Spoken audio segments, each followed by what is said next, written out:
Hello guys, welcome back to our channel How To Tutorials. In this video, I'm going to show how you can log in to your Wish account on PC. So without further ado, let's get straight into the video. Firstly, you'll have to open a web browser on your PC. Now on the top search bar, type www.wishwish.com. After you press the enter key, you'll be led to the official website of Wish. Now on the top right corner of your screen, you'll be able to see a login button. If you click on it, you'll be able to view this pop-up and two options to either log in or sign up. Since we're going to log in to our Wish account, you'll have to enter the credentials to log in.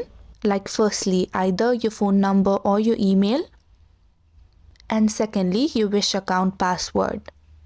If in case you've forgotten your password, you can click on this forgot password link and follow through the process to retrieve your password. While you can also log in using your Facebook or your Google account or also your Apple ID. But you'll have to keep in mind that Wish will use the information for whichever account you choose to log in with. Click on this login button as shown on the screen, and you'll have successfully logged in to your Wish account. So it is that easy, and if you found the video to be helpful, don't forget to like, share and subscribe to our channel.